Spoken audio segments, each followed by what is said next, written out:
কিয়ামতের কঠিন ময়দানে মানুষ যখন কলিজা পাটা পিপাসা লইয়া দাঁড়াইব, তখন আমার নবীকে আল্লাহ পানি পান করানোর জন্য হাউজে কাউসারের পারে দাঁড় করাইব।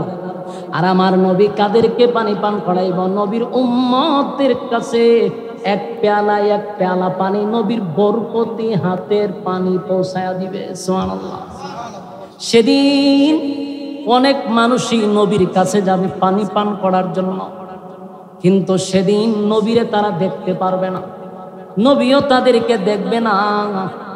একটা চিৎকার দিয়া বলবেন, মালিক নবীর জন্য তো মিছিল করলাম, নবীর জন্য জীবন দিলাম, কিন্তু আজকে পানি পান করতে আসলাম গো, আপনার বন্ধুরে দেখি না। আপনার বন্ধু সবাইরে পানি পান করাইল,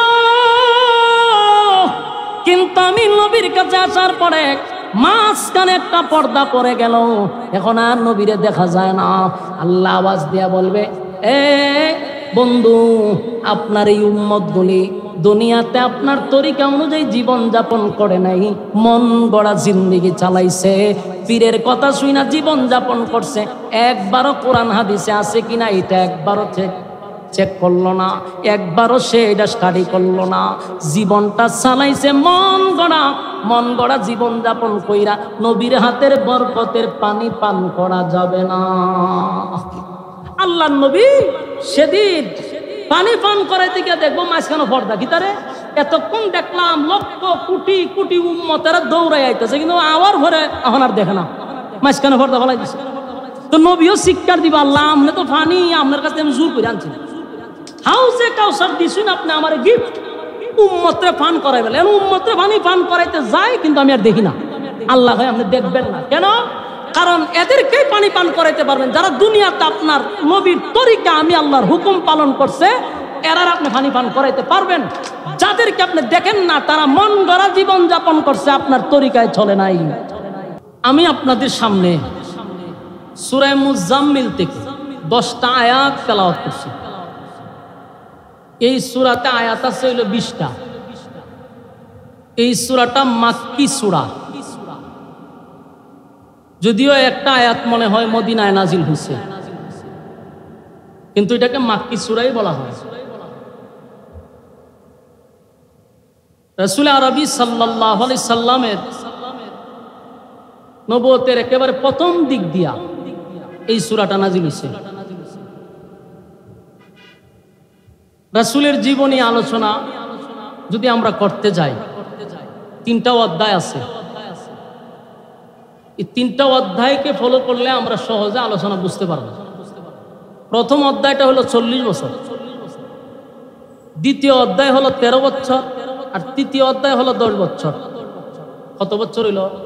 63 বছর। 40 বছর হইল কাবলান নবুয়ত, কোরআন নাজিলের আগ পর্যন্ত।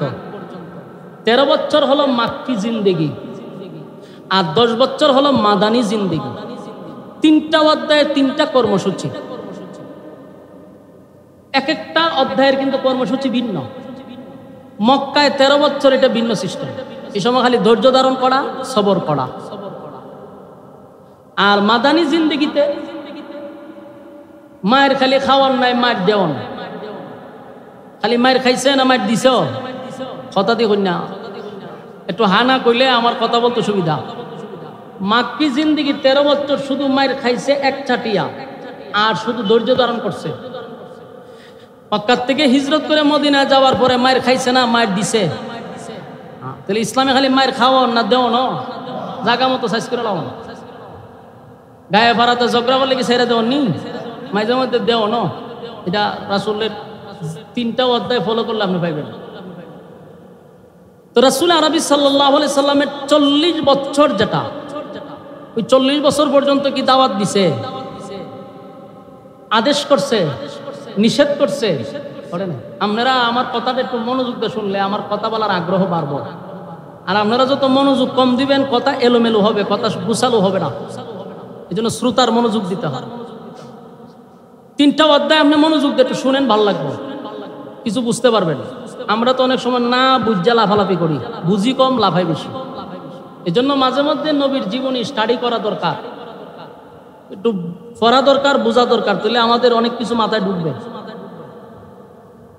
40টা বছর রাসূলের মোট জীবনী হইল 63 বছর, কিন্তু আমরা জীবনী পড়ে দেখি 40 বছর একটা বিশাল লম্বা সময় রাসূল দাওয়াত দেন নাই, আদেশও করে নাই, নিষেধও করে নাই। এটা লম্বা সময়। দাওয়াত দিছেন হইল 23 বছর, প্রচার প্রসার করছেন, আদেশ করছেন, নিষেধ করছেন 23 বছর, আর দাওয়াত দেন নাই লম্বা 40 বছর। একটা প্রশ্ন আমাদের আসে, প্রশ্নটা হইল 40 বছর রাসূল দাওয়াত দিল না কেন, আর 23 বছর দাওয়াত দিল কেন? কম সময় দাওয়াত দিল, বেশি সময় দিল না। এই কেনটা আমাদের বুঝতে পারলে আমরা অনেক সহজ হয়ে যাব। 40 বছর পর্যন্ত রাসূল চুপ ছিলেন। 40 বছর পরে দাঁড়ায়া বললেন, আজকের থেকে আমি শুধু মুহাম্মদ না, আমি মুহাম্মাদুর রাসূলুল্লাহ সাল্লাল্লাহু আলাইহি ওয়াসাল্লাম। এখন প্রশ্ন হইল, 40 বছর পর্যন্ত উনি বলেন নাই যে আমি রাসূলুল্লাহ, কিন্তু আমাদের আকীদা কি জানেন? আহলে সুন্নাত ওয়াল জামাতের আকীদা হলো আমার নবী 40 বছর পরে নবী হবে, এটা মূল ঘটনা না। আমাদের আকীদা হলো আদম নবীকে যখন আল্লাহ সৃষ্টি করে নাই, তখন থেকে আল্লাহর সিদ্ধান্ত নবীকে নবী রাসূল হিসাবে আল্লাহ দুনিয়াতে পাঠাবেন। আপনার এলাকা সুবহানাল্লাহ আছে? থাকলে হইবেন। কথাটা আবার বুঝেন। আদম নবীরে যখন সৃষ্টি করে নাই, তখনই আল্লাহর সিদ্ধান্ত আমার রাসূলকে রাসূল বানাবেন। এটা কি 40 বছর পরে সিদ্ধান্ত না আগের থেকেই? হ্যাঁ, এটা আমাদের আকীদা। ভুল বুঝছেন না, আমাদের আকীদা কিন্তু এটা। নবীরে আদম নবীর সৃষ্টি করার আগ থেকেই রাসূল হিসাবে আল্লাহ ঘোষণা দিয়ে দিয়েছেন, কিন্তু 40 বছর পরে প্রকাশ করছেন। কেন প্রকাশ করছেন? এখানে মনোযোগ দিয়ে শুনেন। যত মনোযোগ দিবেন আপনি পানির মতো বুঝতে পারবেন। এখন মনে করেন 40 বছর পরে যখন উনি বলল আমি শুধু মুহাম্মদ না, আমি রাসূলুল্লাহ সাল্লাল্লাহু আলাইহি ওয়াসাল্লাম, তখন মক্কার কাফেররা যে বলবে আপনি নবী রাসূল হইলেন কিভাবে, কেমনে হইলেন, এই প্রশ্নটা যে করবে এটা আল্লাহ জানেনি। কথা কই না দি? এই কথাটা আল্লাহ আগের থেকে জানে, যারাই জিগাইব আপনি কেমনে হইলেন। এই জন্য নবীকে 40 বছর চুপ রাখা। 40 বছরটা যে চুপ ছিল এটা যে আলোচ্য বিষয় না এমনটা না। এই রাসূলের 40 বছর পুরা জীবনটা আমরা যত আলোচনা করব তত নফল ইবাদত বন্দেগীর সব হবে। এমনকি নবীর প্রস্রাব পায়খানা নিয়েও যদি আপনি আলোচনা করেন তাও নফল ইবাদত বন্দেগীর সব হবে। আমাদের আকীদা দেখছেন? আমাদের আকীদা কি? নবীর প্রস্রাব পায়খানা নিয়ে আলোচনা করলেও নফল ইবাদত বন্দেগীর সব। সুবহানাল্লাহ। পৃথিবীর সবচেয়ে বড় আল্লাহর ওলি বুজুর্গর প্রস্রাব পায়খানা নিয়ে আলোচনা করলে নফল বন্দেগীর সব হইব, যত বড় ভিডিও। কিন্তু আমার নবীর প্রস্রাব পায়খানা নিয়ে আলোচনা করলেও নফল ইবাদত বন্দেগীর সব। এখন আসুন 40 বছর চুপ রইল কেন? বলে 40 বছর চুপ থাকাটা ছিল নবীর নবুয়তের দলিল। বুঝে নাই মনে কথা? উনি যে নবী রাসূল হবেন এটার দলিল হলো 40 বছর। আমি আরো সহজ করে বুঝাই দিই। তারা যখন বলছে আপনি রাসূল হইলেন কেমনে, আপনি নবী হইলেন কেমনে, আল্লাহ হয় 40 বছর তোরা ইতিহাস গাইতা দেখ, 40 বছরের জীবনীটা পড়া দেখ, ভালো করে তালাশ করে দেখ, অ্যানালাইজ কর যে উনি কেমনে নবী হইছে। এখন তারা তালাশ করতে লাগলো রাসূলের জন্ম থেকে নিয়া, প্রতিটা জীবনী তালাশ করে দেখে উনি নবী হওয়ার যোগ্য। সুবহানাল্লাহ। কাফের বেঈমানরা যখন নবীর জীবনী তালাশ করতে লাগলো, দেখলো যে না উনি নবী হওয়ার যোগ্য। এই যোগ্য কথাটাতে তাদের মুক্তি বাইর করছে। এটা 40 বছর যাবৎ আল্লাহ ওনার চুপ রাইখা নবুয়তের দলিল হিসাবে দাঁড় করাইছে, ব্যক্তিত্ব তৈরি করছে। আপনি বলবেন কেমনে নবী হইছে, এই কথা সুযোগ নাই। যখন বলবেন কেমনে হইছে, রাসূল কয় কেমনে হইছি বালা করে তাকায়া দেখ, আমার জন্মটাই হইছে অলৌকিক ভাবে। সুবহানাল্লাহ। নবীর জন্মের সাথে কারো জন্মের তুলনা আছে? রাসূলের জন্ম হইছে অলৌকিক ভাবে, যেটা পৃথিবীর কারো জন্ম এরকম হয় নাই, আর হবেও না। রাসূল যখন দুনিয়াতে আসছেন ওনার শরীরে কোনো ময়লা ছিল না। আপনি আমি ফির কোন দাউস কোন কুতুব কোন এরা দুনিয়াতে আসার সময় ময়লা শরীরে লাগাইল থাকেনি। আমার রাসূলকে আল্লাহ একেবারে গোসল করাইয়া খুশবু মাখাইয়া দুনিয়াতে পাঠাইছেন। তাহলে রাসূলের জন্মটা অলৌকিক কিনা? 2 নাম্বার হলো রাসূল দুনিয়াতে আসার পরে আমরাও দুনিয়াতে আইসা কান্নাকাটি করি, কিন্তু রাসূলের কান্নাটা ছিল ব্যতিক্রম।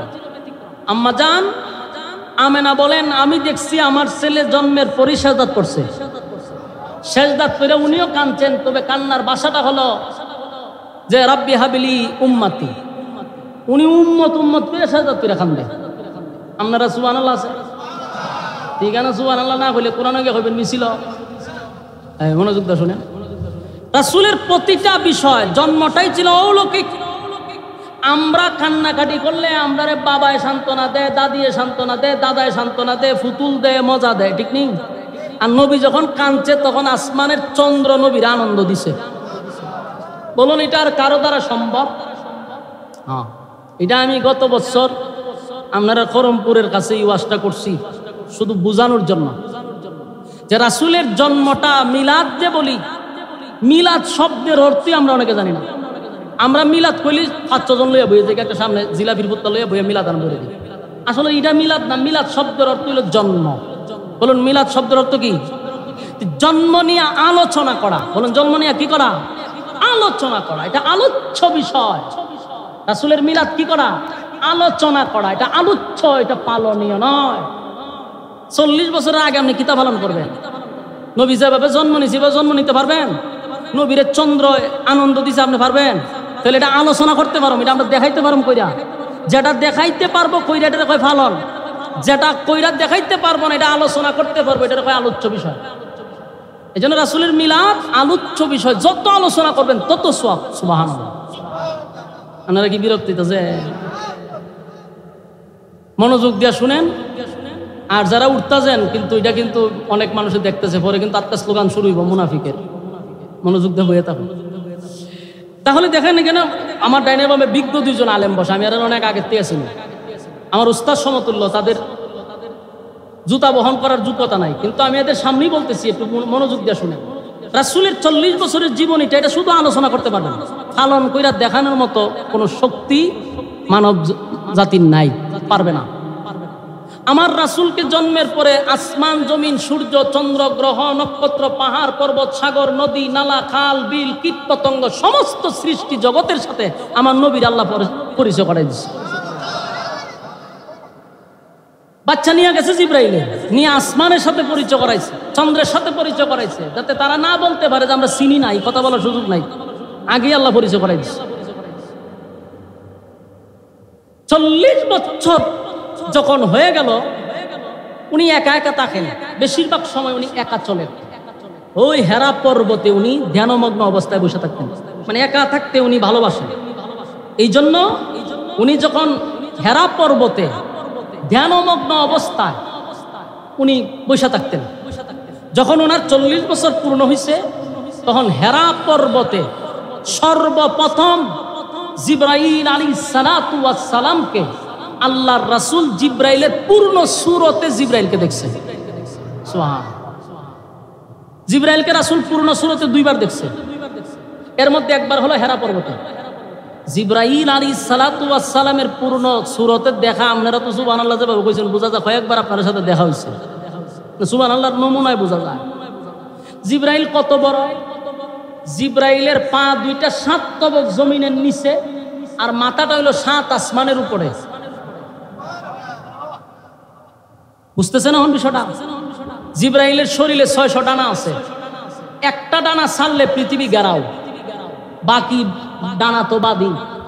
এত বড় জিব্রাইল। পৃথিবীর সমস্ত পানি যদি সাগরের, আটলান্টিক সাগরের, ভারত সাগরের, মহাসাগর, প্রশান্ত সাগর, যত সাগর খাল বিলের পানি আছে সব যদি জিব্রাইলের মাথায় আপনি ছেড়ে দেন, জিব্রাইলের মাথার চুল সব ভিজবে না, এবং এই পানি গড়াইয়া কপাল পর্যন্ত আসার আগে শুকায় যাবে।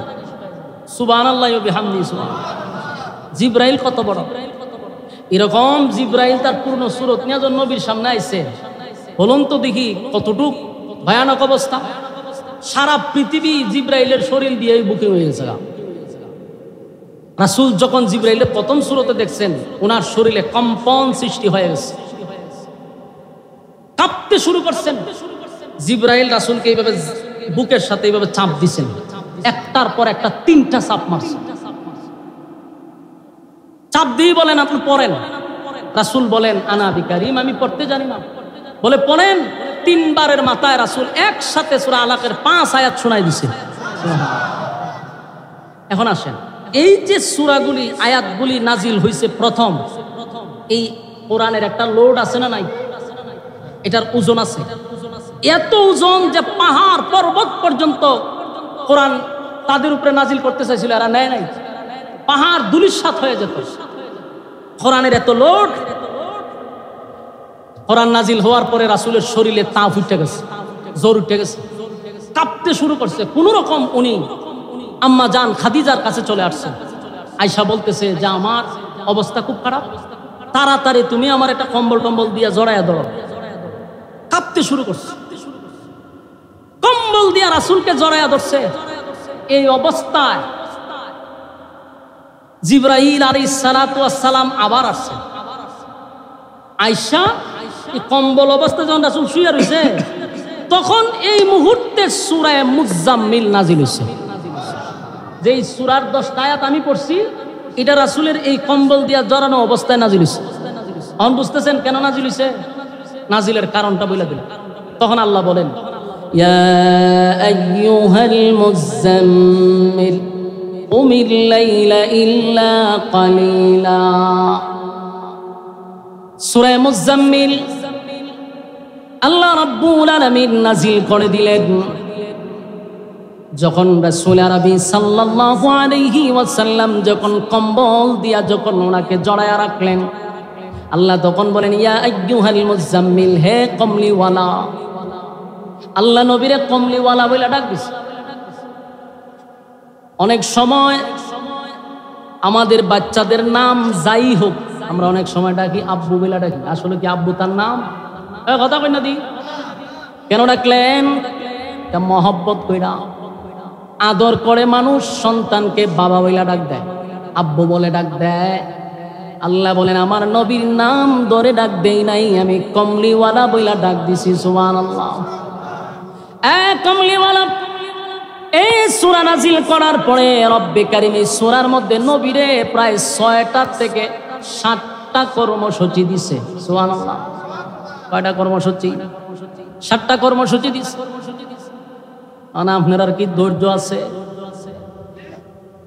আপনারা আর এই লড়াছড়ায় আমার কথা বলার আগ্রহ আস্তে আস্তে কমতেছে। লড়াছড়া করিন না, কথাগুলো একটু মনোযোগ দিয়ে শুনেন। আপনারা যত অমনোযোগী হইবেন আমি তাড়াতাড়ি ছেড়ে দিব, আমার অসুবিধা নেই। তাড়াতাড়ি ছেড়ে দিলে আপনারা চেয়ে আমার লাভ বেশি। অসুবিধা কি? মনোযোগ দিয়ে শুনেন। বলুন, সূরা মুজাম্মিল কেন নাজিল হইল? আল্লাহ রাব্বুল আলামিন বলেন, কামলিওয়ালা, কামলিওয়ালা বইলা ডাক দিছে। আমার নবীর অনেক নাম আছে। আল্লাহ কোন সময় মুদ্দাসসির বইলা ডাক দিছে, কোন সময় আমার নবীরে তাহা বলে ডাক দিছে, কোন সময় আমার নবীরে ইয়াসিন বলে ডাক দিছে। উফাদি দিয়া, উফাদি বইলা ডাক দিছে। আল্লাহ নবীকে আয়াত নাজিল করে নবীকে জানায়া দিলেন, পয়গম্বর প্রস্তুতি নিতে হবে, প্রস্তুতি নিতে হবে। বিশাল এক দায়িত্ব আপনার উপরে। এইভাবে কম্বল দিয়া জড়ায়া থাকলে চলবে না, আপনার অনেক কাজ আছে। নবী এখনই প্রস্তুতি নেন। একে একে আমার নবীরে প্রস্তুতি নেওয়ার জন্য আল্লাহ বলতে শুরু করলেন। আল্লাহ বলেন, ইয়া আইয়ুহাল মুজাম্মিল, ও কমলিওয়ালা, ইয়া আইয়ুহাল মুজাম্মিল কুমিল লাইলা ইল্লা কালিলা। আপনি দাঁড়ায়া যান রাতের একটা অংশে, রাতের একটা অংশে আপনি দাঁড়িয়ে আমি আল্লাহর সামনে দাঁড়িয়ে আপনি নামাজ শুরু করে দেন। কিয়ামুল লাইল, তাহাজ্জুদ নামাজের কথা বলছে। এখানে অনেকগুলা কর্মসূচি দিছে, মনোযোগ দিয়ে যদি শুনেন তাহলে একটা একটা কোন যাবে। 1 নাম্বার হলো আপনি প্রস্তুতি নেন। যে কোনো কাজ করতে গেলে এটার একটা প্রিপারেশন আছে না নাই? আপনারও ওয়াজ মাহফিল আইছো, একটা প্রিপারেশন আছে না? কেউ খাইয়া টিয়া বাড়িছে, কেউ না খাইয়া বাড়িছে, কাপড় চোপড় পঞ্চে পড়ার পরে সিদ্ধান্ত নিছে মাহফিলে যাব। বিভিন্ন প্রিপারেশন আছে। আগে আগে বাজার ঘুরে লাইছেন, আগে আগে চলে আসছেন, এটা একটা প্রিপারেশন। 23 বছর নবী দাওয়াত দিবে, দিনের খেদমত করবে। নবীকেও আল্লাহ বলতেছে আপনি একটা প্রিপারেশন নেন। আর আপনার যে কাজগুলা করতে হবে, প্রথম কথাই হলো আপনি দাঁড়িয়ে যান। কিয়ামুল লাইল রাত্রের নামাজে দাঁড়িয়ে যান, তখন শুধু এই তাহাজ্জুদের নামাজের কথা বলছে, তখন 5 ওয়াক্ত নামাজ ছিল না। তাহাজ্জুদের নামাজ তখন ফরজ আছে, ইজ্জত দেয়। এই জন্য সমস্ত নবী রাসূলগণ রাতের নামাজ পড়ছে, সাহাবায়ে কেরাম পড়ছে। যত পীর আছে বড় বড় বুজুর্গানে দিন, তারা রাতের নামাজ ছাড়া কেউ আল্লাহর ওলি হতে পারে নাই। আমার কথা কি বুঝতেছেন? তাহাজ্জুদের নামাজ না পড়লে আপনি জাহান্নামে যাবেন না, কিন্তু তাহাজ্জুদের নামাজ পড়লে আল্লাহর সঙ্গে আপনার একটা বন্ধুত্ব তৈরি হবে। 5 ওয়াক্ত নামাজ দিয়া জাহান্নাম থেকে বাঁচা যাবে রে, কিন্তু আল্লাহর সঙ্গে বন্ধুত্ব হয় না। আল্লাহর সঙ্গে বন্ধুত্ব করতে হলে তাহাজ্জুদের নামাজে দাঁড়াইতে হবে। তাই আল্লাহর হাবিবকে আল্লাহ বলেন, ইয়া আইয়ুহাল মুযাম্মিল কুমিল লাইলা ইল্লা কালিলা, বন্ধু আপনি রাতের নামাজে দাঁড়িয়ে যান। আমার নবী তাহাজ্জুদের নামাজ পড়ছে, শুধু তাই নয়, সাহাবায়ে কেরামরা তাহাজ্জুদের নামাজ পড়ছে। এই সাহাবায়ে কেরামদের মধ্যে প্রতিযোগিতা, নামাজ নিয়ে প্রতিযোগিতা হইতো গো, নামাজ নিয়ে প্রতিযোগিতা হইতো, কে কার আগে তাহাজ্জুদে দাঁড়াইতে পারবে। খলিফাতুল মুসলিমিন হযরত ওমর রাতের বেলা সিদ্ধান্ত নিল, আজকে সবার আগে আমি তাহাজ্জুদে দাঁড়াবো। মসজিদে নববীর ভিতরে সবার আগে গিয়ে আজকে আমি দাঁড়ায়া যাব। হযরত ওমর রাতের বেলা কাপড় পরিধান করে খুশবু মেখে মসজিদে নববীর দিকে রওনা দিয়া দিছে। মসজিদে নববীর দিকে রওনা দিয়া দিল। যেই মাত্র মসজিদে নববীর মধ্যে গেল, গিয়া দেখে ওনার আগেই হযরত আবু বকর সেখানে উপস্থিত। সুবহানাল্লাহ। ওমর আফসোস করে বলে, হায় আফসোস, আমি আবু বকরের সঙ্গে পারলাম না। তারা ইবাদত নিয়ে প্রতিযোগিতা করত, আর আমরা এখন গুনাহ নিয়ে প্রতিযোগিতা করি। কার থেকে কে বেশি গুনাহ করতে পারে? গুনাহের প্রতিযোগিতা বেশি রে, নেকির প্রতিযোগিতা কম। এক্সাম্পল দিলেই বুঝতে পারবেন, এই যে ফ্যান্ডেলের ভিতরে অনেক মানুষ বসা, এর থেকে বেশি গিয়া দেখেন দোকান ফাটে আছে, কথা হয় না? রাস্তাঘাটে এর থেকে বেশি মানুষ ঘুরাইতেছে, আর কিছু সংখ্যক মানুষ আপনারা এখানে বসে আছেন, তার মানে আপনারা নেকির প্রতিযোগিতায় আছেন। আলহামদুলিল্লাহ বলেন। আল্লাহ এদের থেকে আপনাকে কত মহব্বত আর কত ভালোবেসে এখানে প্রচন্ড গরমের মধ্যে আপনি আমারে বসায় রাখছে। আবার আপনার সাথের লোকটারে রাস্তাঘাটে ঘুরাইতেছে, কাউরে দোকানে পাঠাইয়া ঘুরাইতেছে, কেউ রাস্তাঘাটে গল্প করতেছে। বুঝতে হবে তাদের থেকে আপনাকে আল্লাহ বেশি ভালোবাসে। কোন মানুষকে যদি মালিক পছন্দ করে গো, ওই মানুষটাকে আল্লাহ বেশিরভাগ দিনের কাজ করার সুযোগ করে দেয়। ওই মানুষটাকে আল্লাহ তাহাজ্জুদে দাঁড় করায়া দেয়, 5 ওয়াক্ত মসজিদে যাওয়ার সুযোগ করে দেয়, নেকির কাজে জড়িত রাখে। বুঝতে হবে আপনার মালিক আপনারে ভালোবাসে। এই সময় শুকরিয়া আদায় করবেন। মসজিদে যদি 5 ওয়াক্ত নামাজ পড়তে পারেন, নিজে নিজে শুকরিয়া আদায় করবেন যে আমার মালিক আমারে কত ভালোবাসে, এই জন্যই তো আমারে মসজিদে আনছে। আমার সাথে লোকটারে দোকানপাটে বাজারে বসায় রাখছে, আর আমারে মসজিদে রাখছে। খুশি না বেজা? আমার যুবক ভাইরা, সাহাবায়ে কেরামরা নেকির প্রতিযোগিতা করত, নেকির প্রতিযোগিতা করত। হযরত ওমর প্রতিযোগিতা করত আবু বকরের সঙ্গে, আবু বকরের সঙ্গে নেকির প্রতিযোগিতা করত, কিন্তু যত চেষ্টাই করত, কিন্তু আবু বকরের সাথে উনি পারতেন না, আগে গিয়ে দেখুন উপস্থিত। আমার যুবক ভাইরা, আমাদের উচিত নেকির প্রতিযোগিতা করা, কথা কই না দি? আগে আগে মসজিদে যাওয়া, যে কোনো কাজ আমার নিয়ত থাকতে হবে, এর আগে আমার এই কাজটা করতে হবে, এটা হলো নেকির প্রতিযোগিতা, এটা আল্লাহ পছন্দ করে। আমার যুবক ভাইরা, এই সূরা মুজাম্মিল নাজিল হওয়ার কারণ ছিল, প্রথম দিক দিয়া যখন কোরআন নাজিল হয়েছে, আমার নবীটা লোড সহ্য করতে পারে নাই। অনেক সাহাবীরা বলতাম, হাবিব কিবরিয়া যখন ঘোড়ার উপরে থাকতো অথবা উটের উপরে রাসূল বসতো, তখন যদি কোনো আয়াত নাজিল হইত, উটের পাগুলি জমিনে ঢুকে যাইত। সুবহানাল্লাহ আছে? তাহলে কোরআনের আয়াতের লোড আছে না নাই? আম্মা জান আয়েশা বলেন, প্রচন্ড ঠান্ডার মধ্যে কম্বলের নিচে আমরা শুয়ে আছি। এত ঠান্ডার মধ্যে যখন নবীর উপরে কোরআনের আয়াত নাজিল হইত, আল্লাহর নবী ঘেমে যাইতেন, পেরেশান হয়ে যাইতেন, ওনার শরীর দিয়া গাম মোবারক বাহির হইত। এই আয়াতের এত লোড, এত ক্ষমতা, এই কোরআন নবীর উপরে নাজিল। হেরা পর্বতে সর্বপ্রথম যখন নাজিল হয়, জিবরাইল আলাইহিস সালাতু ওয়াস সালাম পূর্ণ সূরত নিয়ে নবীর সামনে হাজির হয়। বারবার নবীরে বারবার বলতে লাগলো, পড়েন, আপনি কোরআন পড়েন। নবী 5টা আয়াত শোনায়া দেওয়ার পরে যে নবীর শরীরে কম্পন সৃষ্টি হইল। নবী বারবার আম্মা জান খাদিজার কাছে কয়, খাদিজা গো, আমি মনে হয় বেশি দিন বাঁচব না, আমার লক্ষণ বালা না। কিন্তু আম্মা জান খাদিজা ছিল অত্যন্ত বুদ্ধিমতী একজন মহিলা। এই জন্য বিবি যদি বুদ্ধিমান হয়, বিবি যদি বুদ্ধিমান হয়, নেককার হয়, তাহলে স্বামী বেচারার জন্য অনেক ভালো, ফ্যামিলি ভালো চলে যদি বউ নেককার হয়। আর যদি বউ নেককার না হয়, তাহলে দুনিয়াটা একটা জাহান্নাম। বাস্তব না বাস্তব? আম্মা জান খাদিজা বলে, হাবিব, চিন্তার কোনো কারণ নাই গো, আপনি ঘাবড়াইবেন না, কারণ জিন্দিগিতে আমি আপনাকে কোনোদিন আমানতের খেয়ানত করতে দেখি নাই। মানুষের সঙ্গে আপনি খারাপ আচরণ করেন নাই, মানুষের হক আপনি নষ্ট করেন নাই, সুতরাং আপনার উপরে এমন মুসিবত হতে পারে না, কোন দুষ্ট জিন আপনাকে নষ্ট করতে পারে না, কারণ আপনি হক আদায় করছেন।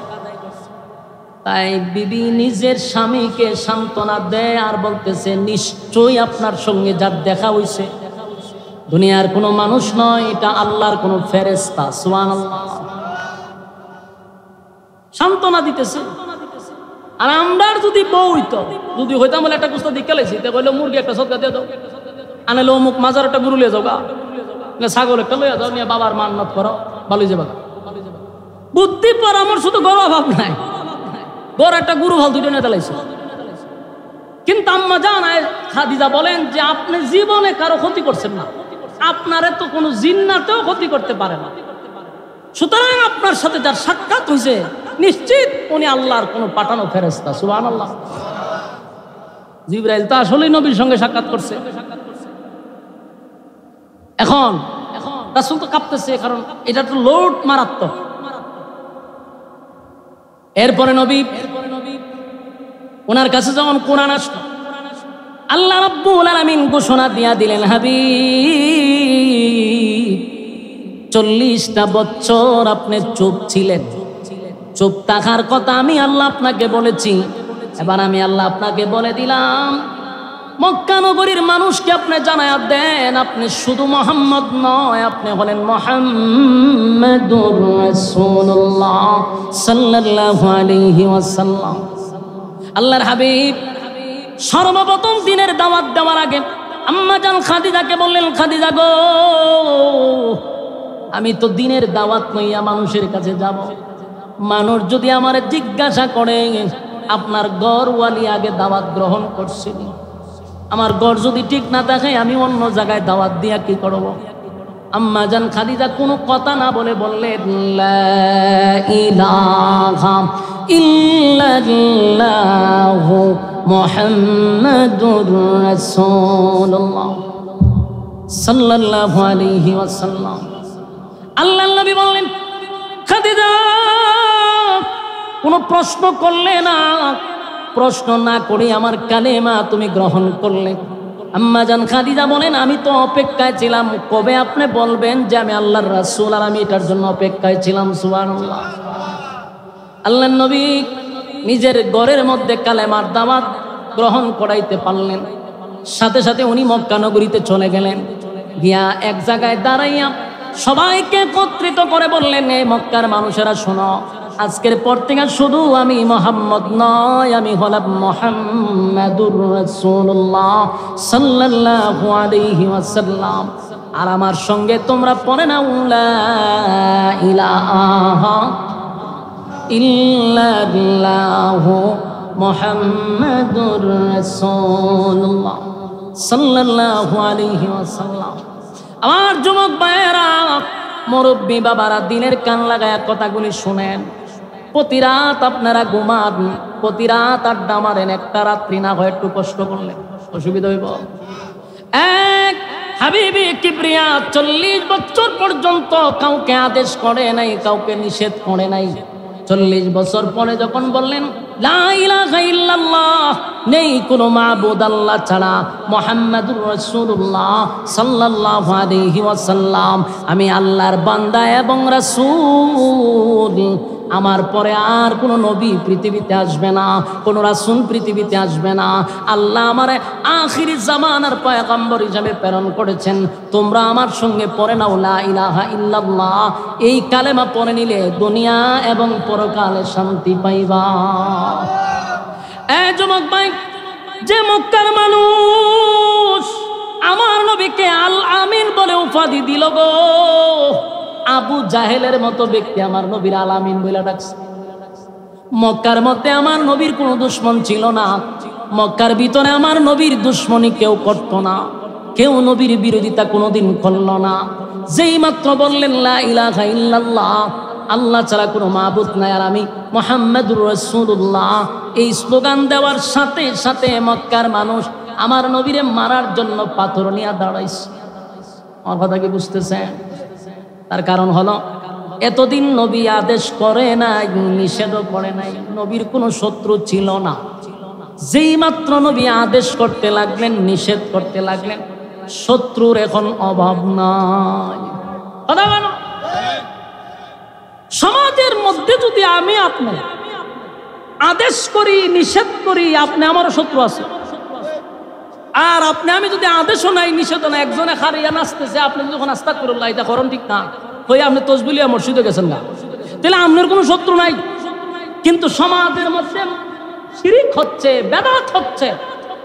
আপনি চোখে দেখার পরেও যদি কথা না বলেন, যদি আপনার শত্রু নাই, কিন্তু আল্লাহর কাঠ ধরে আপনাকে জবাব দিতে হবে। কথা কই না দি? এই জন্য রাসূল যতদিন আদেশ নিষেধ দেয় নাই ততদিন শত্রু নাই।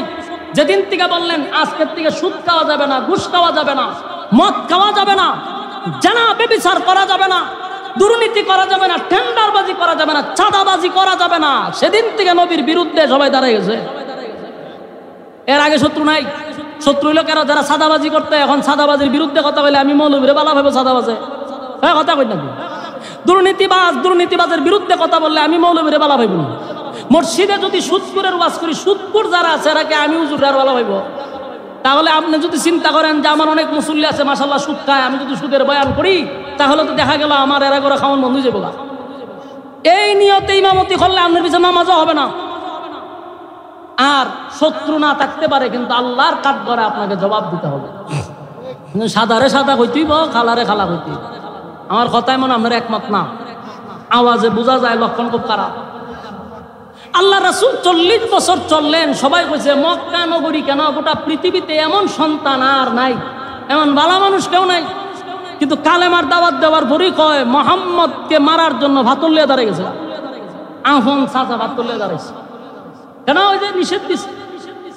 আবু জাহেল আলামিন বলে শিক্ষার দিছে, আবু জাহেলই কয় যে মুহাম্মদকে দুনিয়ার থেকে সরাইতে হবে না হুজুর। কিন্তু সবাই জানতো উনি সত্য নবী। ওই যে রাসূল দাবি করার পরে এরা যখন জিজ্ঞাসা করছে কেমনে নবী হইছেন, রাসূল কয় আমার 40 বছর অ্যানালাইজ করা, অ্যানালাইজ করে দেখে যে উনি নবী হওয়ার যোগ্য। সুবহানাল্লাহ। কারণ আল্লাহর হাবিবের জন্মটা তো এদের মধ্যেই হয়েছে, কথা কয় না? আবু জাহেল জানতো উনি সত্য নবী, আবুল আহাবও জানতো।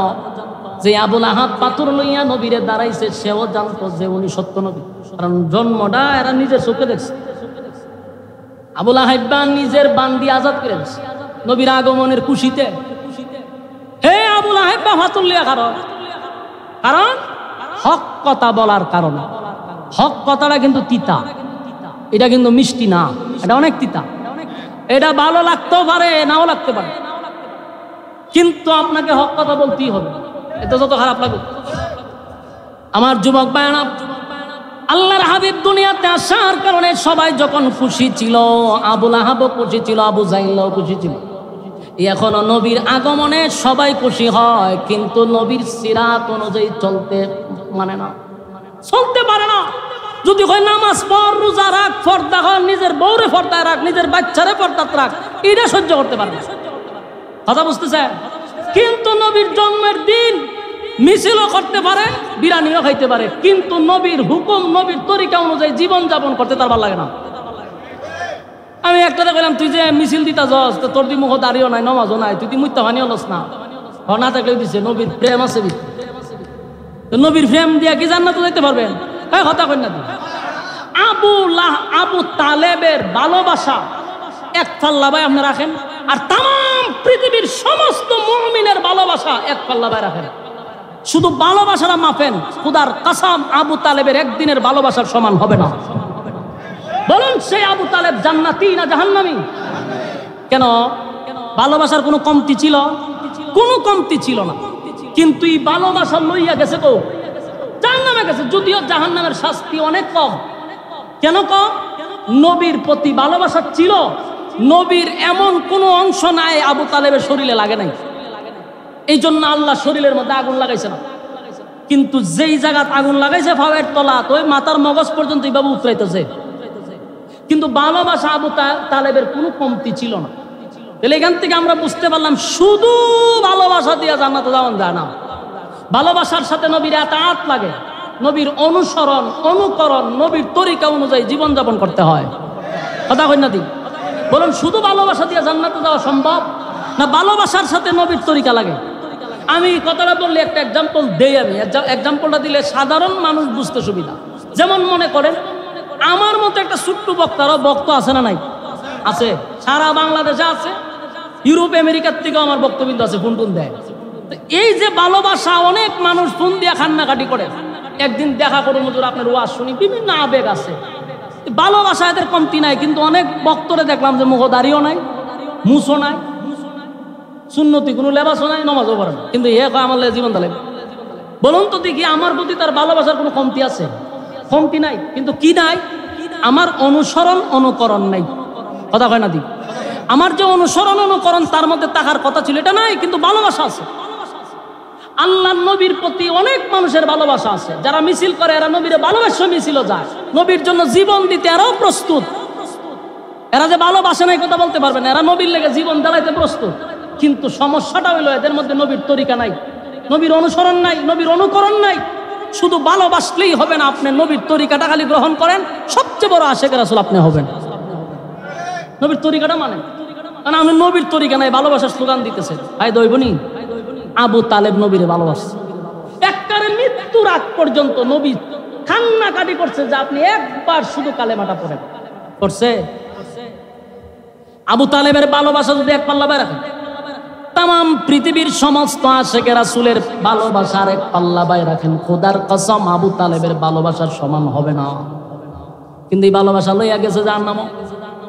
আল্লাহর হাবিব বলেন, চাচা জীবনটা বর আপনি আমারে ভালোবাসছেন, নিজে না খাইয়া নবীরে খাওয়াইল, ঘুমের সময় নবীরে জড়াইয়া ধইরা ঘুমাইত, এমনকি 3 বছর কারাবন্দী ছিল, রাসূলের সাথে জেল পর্যন্ত কাটছে।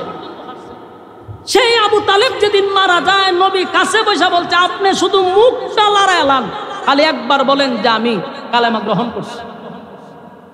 আবু তালেব চতুর্দিকে তাকায়া দেহে আবু জাহিল্লা বসা, আবু লাহাইবা বসা, উদ্বা উতাইবা সব বসে রয়েছে। আল্লাহ রাসূল বুঝতে পারছে যে চাচা এরারে দিকটা কালেমা পড়ে না, তাই খুব কাছে গেছে, গিয়া রাসূল চোখ দিয়া পানি ছাড়তেছে আর বলতেছে, চাচা আপনার, আমি বুঝতেছি আপনি এদের দিকে তাকাইয়া কালেমা পড়তেছেন, আপনি শুধু মুখটা আমার কানের মধ্যে লাগাইয়া রাখেন, আপনি টুটটা লড়াইলেই হবে, আমি আল্লাহরে বলবো যে আমার চাচা পড়ছে, কিয়ামতের মাঠে আপনাকে না নিয়ে আমি জান্নাতে যাব না। সুবহানাল্লাহ, কি সুযোগটা দিছে দেখছেন?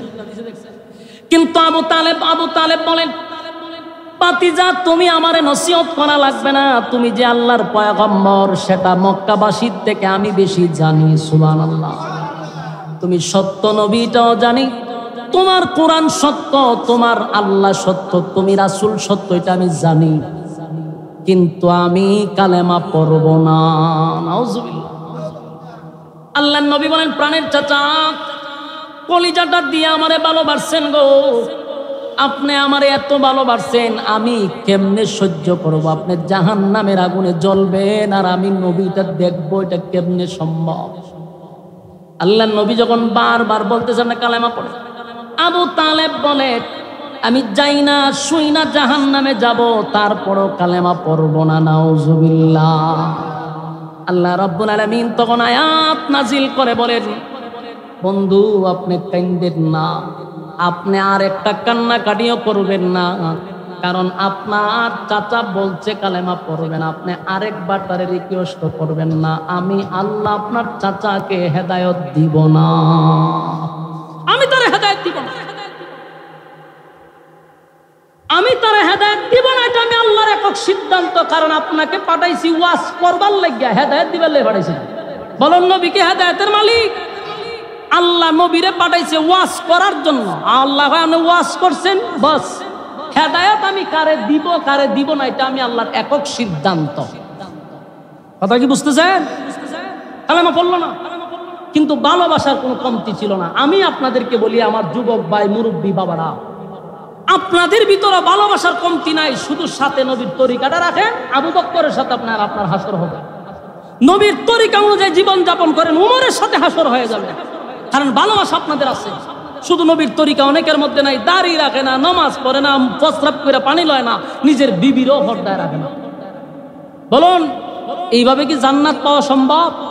খালি স্লোগান দিলেই কথা হয় না। আল্লাহ রাব্বুল আলামিন বলেন, হেদায়েতের একমাত্র মালিক আমি আল্লাহ, কিন্তু যারা হেদায়েত আমার কাছে ভিক্ষা চায় আমি তাদেরকে হেদায়েত দিয়ে থাকি। যারা হেদায়েত চায় না রে, আমি আল্লাহ আসমান থেকে লাইম্মা তারে হেদায়েত দেই না। হেদায়েত আসমান থেকে লাইম্মা কেউ দেয় না। হেদায়েতের জন্য আল্লাহর কাছে আপনি চাইতে হবে। আপনি মুনাজাত যতবার করেন, একদিন কি কইছেন যে আল্লাহ আপনি আমার হেদায়েত দেন, আল্লাহ আপনি আমার হেদায়েতের ভিক্ষা দেন, আপনি আমার মহব্বতের বান্দা হিসাবে কবুল করেন, এদিকে আল্লাহর কাছে কইছেন না? তা আমরা তো আল্লাহর কাছে হেদায়েত চাই না, এই জন্য আমরা হেদায়েত পাই না। হেদায়েতের জন্য আল্লাহর কাছে চাইতে হবে। কথা কি বুঝতেছেন? আবু তালেব সব জানতো, কিন্তু হেদায়েতের জন্য আল্লাহর কাছে একবারও দরখাস্ত করে নাই। এই জন্য আল্লাহ কয় আমি তার হেদায়েত দিব না। নবীর চাচা আবু তালেবরে হেদায়েত দিল না, ওয়াহশির আল্লাহ হেদায়েত দিয়ে দিছে। কথা কি বুঝতেছেন? আমির হামজারে যিনি মারছেন, সেই ওয়াহশি কত সাহাবীদের মধ্যে সবচেয়ে একেবারে নিচু দরজা রইল ওয়াহশি। আল্লাহ ওয়াহশিরে হেদায়েত দিয়ে দিছে। কিন্তু আবু তালেব নবীরে ছাড়া এক হপ্তা খাবার খায় নাই। 50 বছর পর্যন্ত নবীরে লালন পালন করছে, নিজের সন্তানের চেয়েও বেশি রাসূলকে মহব্বত করছে। কিন্তু আবু তালেব হেদায়েত পাইল না। আর ওয়াহশি নবীর কলিজায় আঘাত দিছে চাচারে হত্যা কইরা, কিন্তু ওয়াহশির আল্লাহ হেদায়েত দিয়ে দিছে। কারণ ওয়াহশি আল্লাহর কাছে হেদায়েত চাইছে যে আল্লাহ আমি যা করছি ভুল করে লেছি, আমার হেদায়েত দিয়ে দেন। আল্লাহ হেদায়েত দিয়ে দিছে। তো ওয়াহশির মতো একজন লোককে যদি আল্লাহ হেদায়েত দিয়া জান্নাতে দিয়া দেয়, আপনি আমি তো এরকম অপরাধ করছি না। আমরা যদি আল্লাহর কাছে হেদায়েত চাই, আল্লাহ দিবনি? কথা হয় না। কিন্তু মুখে শুধু ভালোবাসার স্লোগান থাকলেই হবে না, নবীর আতাত করতে হবে। আমার যুবক মায়ানব, আবু তালেব ভালোবেসেও জাহান্নামে গেল, শুধু একটাই তার মধ্যে ছিল, এটা হলো অনুসরণ অনুকরণ। আমার নবীর অনুসরণ অনুকরণ তার মধ্যে ছিল না। এখনকার ইয়ং জেনারেশন সহ মুরব্বীদের মধ্যেও ভালোবাসার কোনো কমতি নাই, কিন্তু নবীর এতাআত নাই, নবীর ভালোবাসা মহব্বত, নবীর অনুসরণ, নবীর অনুকরণ আমাদের মধ্যে নাই। এই জিনিসটা যদি আমাদের মধ্যে থাকে, কসম খোদার, আল্লাহ বলেন আমি আমার বান্দারে হেদায়েত দিয়া দিব। যুবক ভাইয়েরা, মালিক জান্নাত বানাইছে মুমিনদেরকে জাহান্নামে দেওয়ার জন্য না, জান্নাত দেওয়ার জন্য আল্লাহ জান্নাত বানাইছে। কিন্তু জান্নাত আল্লাহর কাছ থেকে ছায়া আনতে হবে, আল্লাহর কাছ থেকে চাইতে হবে। আর চাইতে হবে বেশিরভাগ কিয়ামুল লাইল বলতে তাহাজ্জুদের সময়। আল্লাহর সাথে যদি আপনি আমার সম্পর্ক তৈরি করতে হয়, সেটা হলো গভীর রাত। বলুন সেটা কোন রাত? গভীর রাত। 5 ওয়াক্ত নামাজের মাধ্যমে জাহান্নাম থেকে বাঁচতে পারবেন, কিন্তু তাহাজ্জুদের মাধ্যমে আপনি আল্লাহর ওলি হইতে পারবেন। আমার কথা কি বুঝতেছেন? আপনি 5 ওয়াক্ত নামাজ দিয়ে ওলি হইতে পারবেন না। জান্নাত পাইবেন, জাহান্নাম থেকে বাঁচতে পারবেন, কিন্তু ওলি হইতে গেলে তাহাজ্জুদ করতে হবে। যেই ফিরে তাহাজ্জুদ করে না, এই ফির আল্লাহর ওলি হতে পারে না।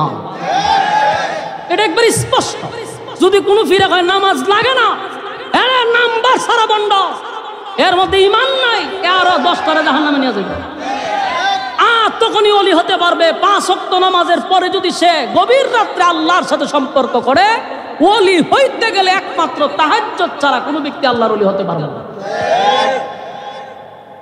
5 ওয়াক্ত নামাজ দিয়া আপনি বাঁচতে পারবেন, কিন্তু সম্পর্ক তো ভিন্ন জিনিস। এখন আমি একটা এক্সাম্পল দিই। চাকরি আপনাকে আমি দিলাম, ডিউটি হলো 12 ঘন্টা, এই 12 ঘন্টা হলো আপনার দায়িত্ব, আপনি এটার বিনিময়ে টাকা পাইতেছেন। কথা বুঝতেছেন? এখন যদি আপনি ওভার টাইম করেন, যারা টাকা নেন না, তাহলে মালিকের সাথে আমি সম্পর্ক পারবো না, সম্ভব? ও কথা হয় না। 12 ঘন্টা ডিউটি করতেছে সে স্বার্থের জন্য। বলুন, 12 ঘন্টা ডিউটি করে কিসের জন্য? স্বার্থের জন্য। 5 ওয়াক্ত নামাজ আমরা পড়ি আমাদের স্বার্থের জন্য। বলবেন স্বার্থ কেমনে? আমরা জাহান্নাম থেকে বাঁচবার লেগে 5 ওয়াক্ত নামাজ পড়ি, এটা আমাদের স্বার্থ, আমরা জান্নাত চাই। কথা কি বুঝেন? আমার 5 ওয়াক্ত নামাজ পড়ি কিসের স্বার্থে? জান্নাতের স্বার্থে। এটা স্বার্থের জন্য নামাজ পড়ি। আর ওভার টাইম তাহাজ্জুদের নামাজ জান্নাত পাওয়ার জন্য নয়, আল্লাহর সাথে বন্ধুত্ব করার জন্য। এই জন্যই যারা তাহাজ্জুদ করে এরা আল্লাহর ওলি হয়। আর 5 ওয়াক্ত নামাজের মাধ্যমে দায়িত্ব ভালো নয়। কোনটা করবে? 5 ওয়াক্ত দায়িত্ব পালন করতে হবে, ওভারটাইম করে আল্লাহর সাথে বন্ধুত্ব তৈরি করতে হবে। কথা হয় না?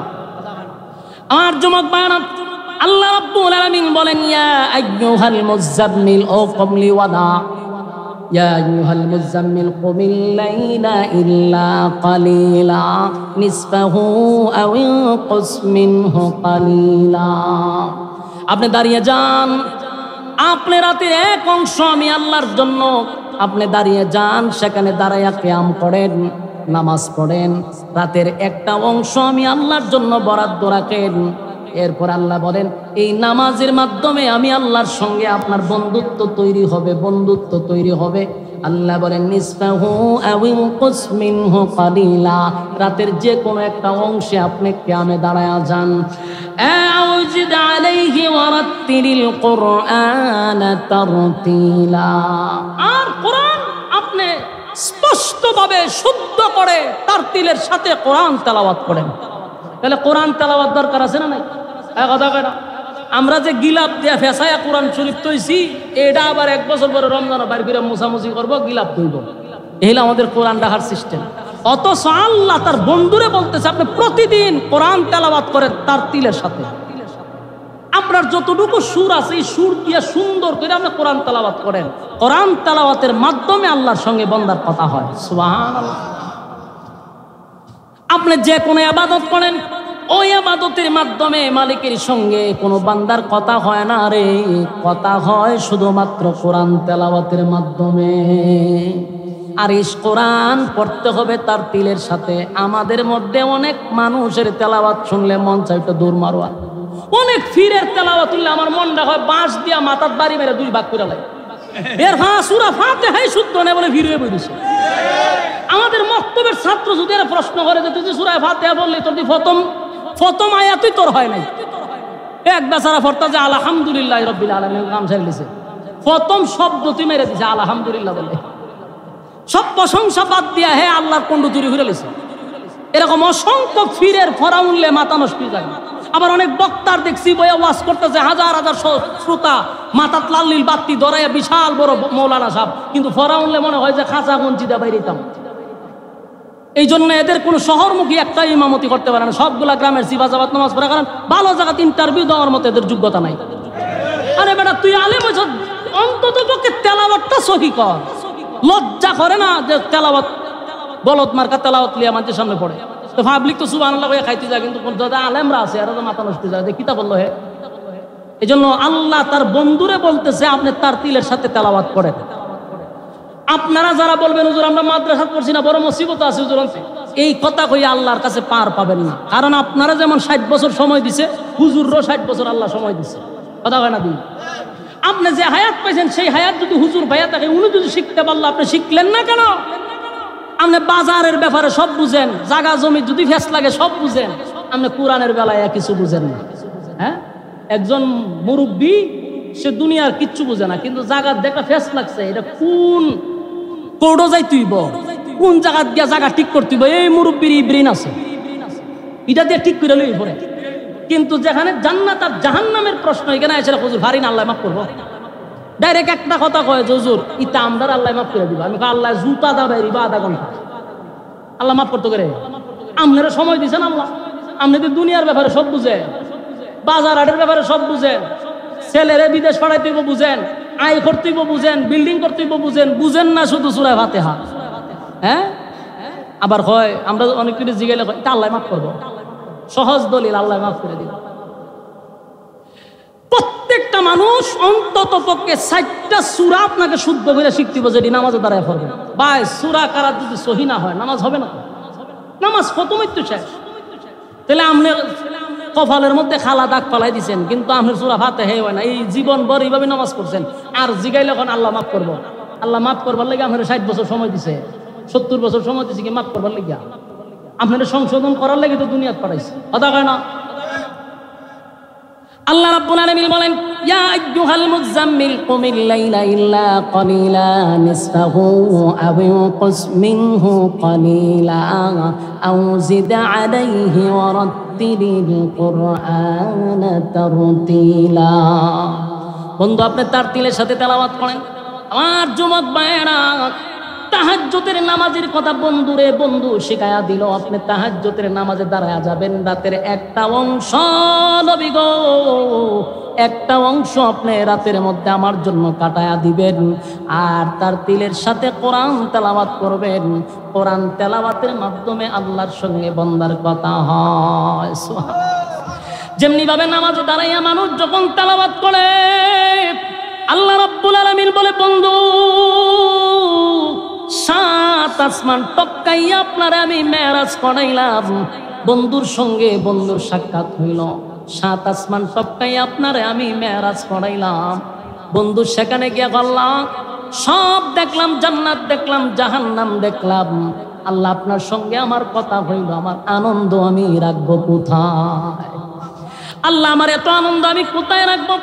আল্লাহ বলে বন্ধু বলুন আপনার কোনো আফসোস আছে কিনা, আপনার আর কিছু চাওয়ার পাওয়ার আসেনি? বন্ধু আপনাকে কি আমি খুশি করতে পারছি? আল্লাহর নবী বলেন মালিক রে, 7 আসমান টপকাইয়া আরশে আজিম সিদরাতুল মুনতাহা টপকাইয়া আরশে আজিমে আমারে আনছেন, আপনার পাশে আমারে বসাইছেন, বন্ধুর সঙ্গে বন্ধু কথা বলছেন। এত আনন্দ রাখবো কোথায়? তবে যাওয়ার আগে ছোট্ট একটা কষ্ট লইয়া আমি দুনিয়ার মধ্যে যাব। আল্লাহ বলেন বন্ধু 7 আসমান টপকাইয়া আনছে গো, বন্ধুরে বন্ধুর পাশে বসাইয়া কথা বললাম। আর বন্ধু যাওয়ার সময় কষ্ট লইয়া দুনিয়াতে যাবে, আমি আল্লাহ এটা বরদাস্ত করতে পারবো না। বন্ধু বলেন কি আপনার কষ্ট আমার কাছে একটু বলেন। আল্লাহর নবী তখন বলেন মালিক রে, আমি আপনাকে সালাম দিলাম, আপনার সঙ্গে দেখা হইল, আপনি আমার হাদিয়া দিলেন, সব ঠিক আছে, কিন্তু আমার গুনাহগার উম্মতেরা কোনোদিন আপনার সঙ্গে কথাও বলতে পারবে না, আপনার সঙ্গে সাক্ষাৎ করতে পারবে না। এই ব্যথা লইয়া আমি দুনিয়ায় যাব, আমি কেমনে সহ্য করি? আল্লাহ বলেন বন্ধু আমার বন্ধু বেজার হইয়া দুনিয়ায় যাবে না। বন্ধু না, দুনিয়ায় আপনি বেজার হইয়া যাইবেন এটা হতে পারে না। আপনারে খুশি কইরা দিব, খুশি কইরা দিব। আল্লাহ বলেন বন্ধু ওয়াদা দিলাম 7 আসমানে উঠাইয়া আমার সঙ্গে সাক্ষাৎ করাইয়া, বন্ধু আমার সঙ্গে আপনার কথাবার্তা কমপ্লিট করাইয়া আপনারা আমি হাদিয়া দিলাম, আপনি আমারে হাদিয়া দিলেন। বন্ধুর মধ্যে বন্ধুর কথাবার্তা হইল, যাওয়ার সময় ছোট্ট ব্যথা লইয়া যাইবেন, এটাও আমি আপনাকে করতে দিব না। ওয়াদা দিলাম আপনার সঙ্গে দেখা হইছে 7 আসমানে, বন্ধু আপনার উম্মতের সঙ্গে দেখা হবে জমিনে। জোরে কোন সুবহান।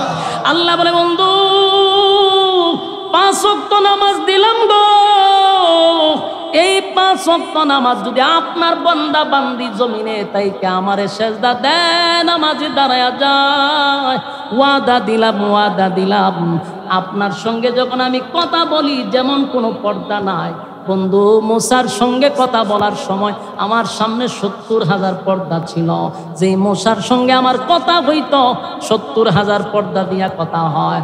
বন্ধু আপনার সঙ্গে ওয়াদা দিলাম আপনার উম্মত যখন নামাজে দাঁড়ায়া যাবে, আপনার উম্মত আর আমি আল্লাহর সামনে কোনো পর্দা নাই। চিৎকার দিয়া কোন সুবহান। আমার নবীর যেমন সম্মান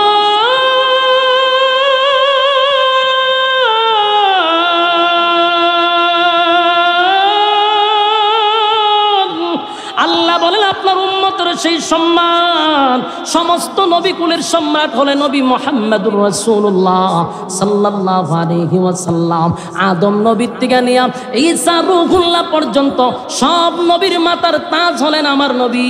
আমার নবীর যেমন সম্মান সমস্ত নবীদের উম্মতের চেয়ে আপনি আমার নবীর উম্মতেরও সম্মান আছে না না? এই জন্য আল্লাহ বলেন বন্ধু আপনার উম্মত যখন নামাজে দাঁড়ায়া যাবে আর যখন তেলাওয়াত করবে বন্ধু আপনার উম্মত আমার সঙ্গে কথা বলবে, আর যখন সেজদা দিবে আমি আল্লাহর কুদরতি পায়ে আপনার বান্দা আমার সেজদা দিবে। আমার যুবক ভাইরা, তাহলে নামাজের মাধ্যমে মালিকের সঙ্গে সুসম্পর্ক তৈরি হয় রে। এই জন্য নামাজে যখন দাঁড়াইবেন আমার ভিতরে আপনার ভিতরে থাকা দরকার, আমি যদি আমার মালিককে দেখতে পাই না কিন্তু আমার ধারণা রাখতে হবে আমার মালিক কিন্তু আমারে দেখে, ঠিক না? আমি যে নামাজ পড়তেছি আমার মালিক আমারে দেখে, কথা বলে না? কিন্তু আমাদের সমাজের মানুষের নামাজ দেখলে মনে হয় কাঁচা কঞ্চি দিয়ে আধা ঘন্টা বাইরিবা। নামাজ দেখলে শয়তানে পর্যন্ত ডিস্কো মারে। হ্যাঁ, নামাজও যায় হাতে কারেন্টের সাহায্যে নামাজ পড়ে। এ আশেকের রাসূল, হ্যাঁ নামাজ দেখলে শয়তানে পর্যন্ত হাসাহাসি করে। রুকুর থেকে সোজা হইয়া দাঁড়ানো ওয়াজিব, হ্যাঁ রুকুর থেকে সোজা হইব দূরের কথা, বাইফ আছে সেজদার জায়গা।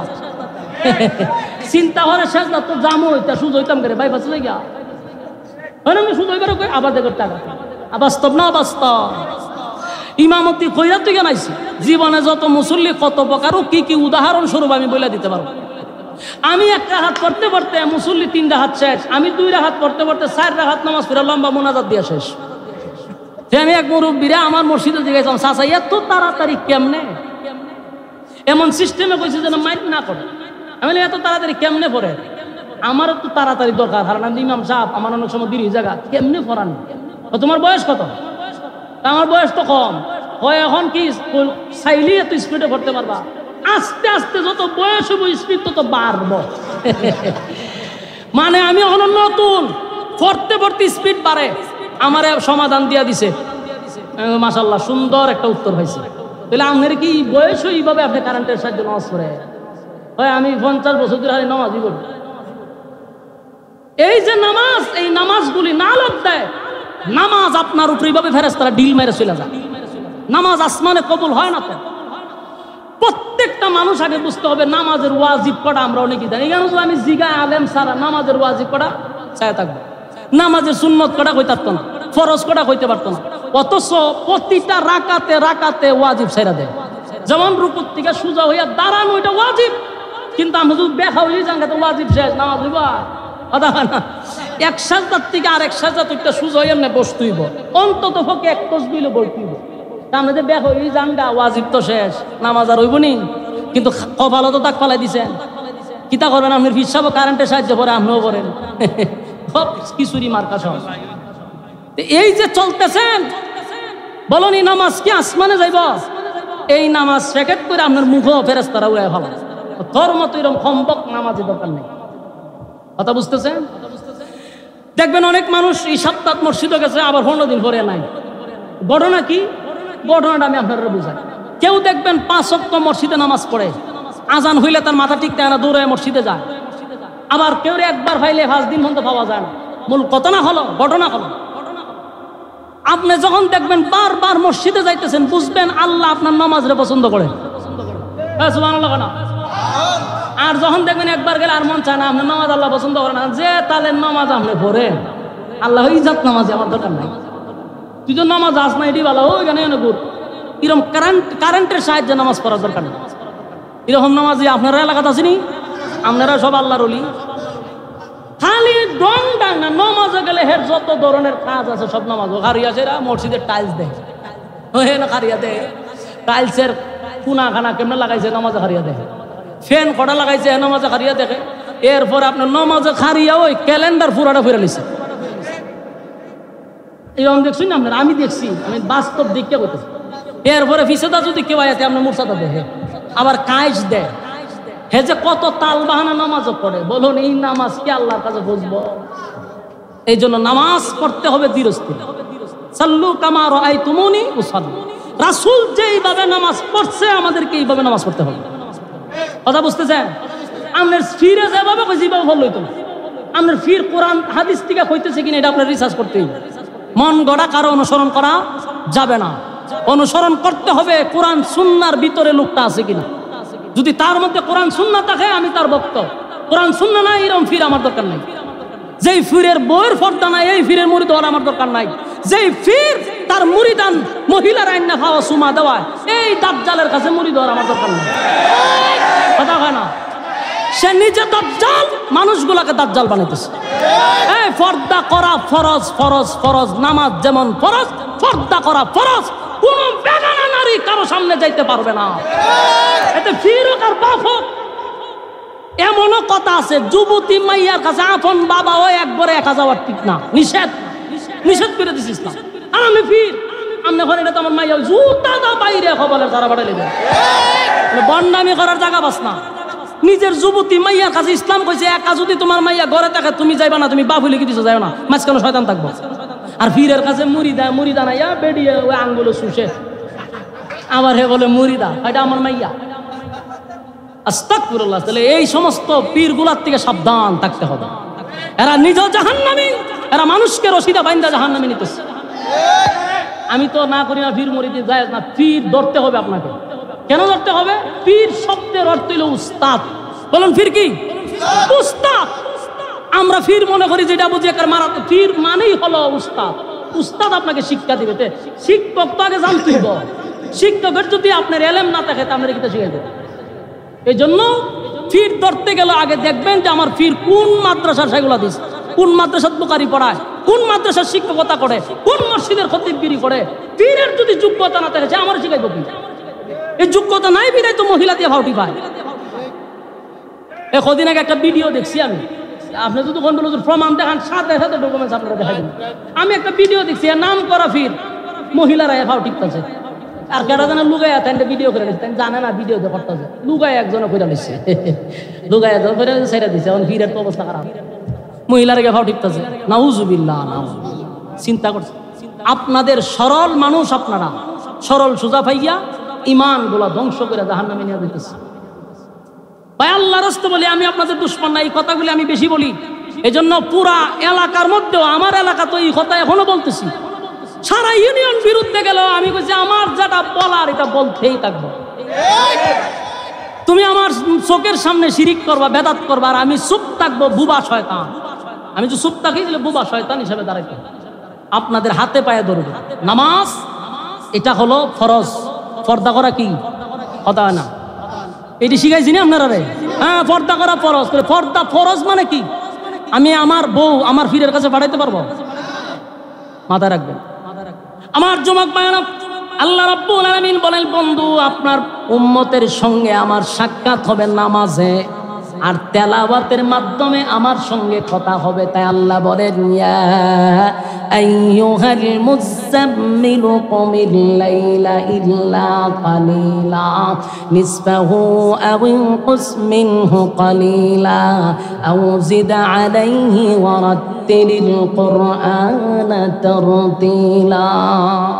আল্লাহ প্রথম বলছে, বন্ধু প্রস্তুতি নেন। এইভাবে যদি আপনি কম্বল দিয়া শুয়ে থাকেন আপনার মিশন বাস্তবায়ন হবে না।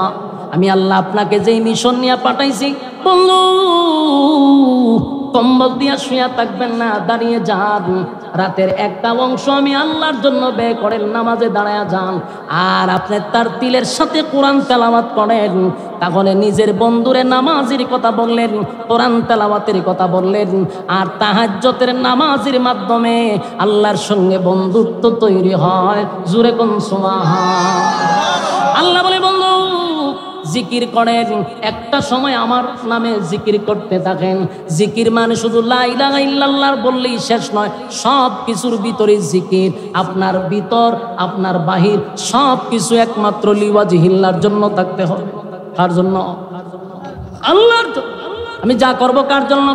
কথা হয় না, ইন্না সলাতি ওয়া নুসুকি ওয়া মাহইয়ায়া ওয়া মামাতি লিল্লাহি রাব্বিল আলামিন। এই আমার নামাজ, আমার রোজা, আমার হজ, আমার যাকাত লিল্লাহি রাব্বিল আলামিন। আমার সব কিছু হবে একমাত্র কার জন্য? আল্লাহর জন্য করব, এতে আমার কে ভালো পাইলো কে ভালো পাইলো না এটা দেখা যদি চলেন তাহলে জীবনে কোনোদিন সাকসেস হতে পারবেন না। আমি আল্লাহর জন্য করব, তাহলে সাহায্য করবে কে? কথা হয় না। আমি যদি আমার মালিকের জন্য করি, সাহায্য আসবে আসমান থেকে। আমি যদি বান্দাকে খুশি করার জন্য করি, তাহলে কোনোদিন আমি সাকসেস হতে পারবো না। হক কথা বলে যাবেন, কে বেজার হইল কে বেজার হইল না, এই দিকে আপনি খেয়াল করবেন না। সুদের বিরুদ্ধে যদি ওয়াজ করলে সুদপুর দাঁড়ায় যায়, আপনার ওয়াজ আপনি চালু রাখবেন।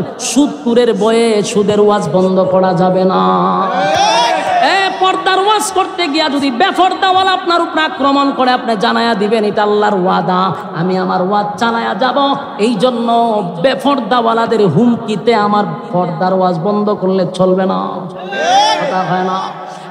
ঘুষের বিরুদ্ধে ওয়াজ করলে, ঘুষখোর যদি বিগড়ে যায়, এর জন্য ওয়াজ বন্ধ করা যাবে না। চাঁদাবাজের বিরুদ্ধে ওয়াজ করলে যদি চাঁদাবাজ আমার হুমকি দেয়, চাঁদাবাজের ওয়াজ বন্ধ করুন যাইব। কথা হয় না। টেন্ডার বাজের ওয়াজ বন্ধ করা যাবে না। আমার কথা হলো ওয়াতাওয়াসাউ বিল হক, আল্লাহ বলেন তোমরা হক কথা বলো। হক কথা বলতে হবে। এটা তিতা কিন্তু এটা বলতে হবে, মিষ্টি না। হক কথা কিন্তু তিতা, এটা কি না মিষ্টি না। সবার কাছে ভালো লাগবে বিষয়টা এমনও না, কিন্তু আপনার জবান বন্ধ করা যাবে না। আমার যুবক ভাইরা, আপনাদেরকে যেই জায়গায় রাখছিলাম সেই জায়গার কথাটাই বলি। আমরা যেইভাবে চলতেছি কোনো অসুবিধা নাই। আপনি আশিকে রাসূল নবীর প্রেমিক হিসাবে দাবি করেন, আমি শুধু এতটুকুই বলবো, যেই পরিমাণ নবীরে ভালোবাসেন শুধু ওই পরিমাণ নবীর ইতাআত করেন, নবীর অনুসরণ আর অনুকরণ করে চলেন। আল্লাহর কসম আপনারা নবীর হাউজে কাউসারের পানি পান করবেন। যুবক ভাইরা, কিয়ামতের কঠিন ময়দানে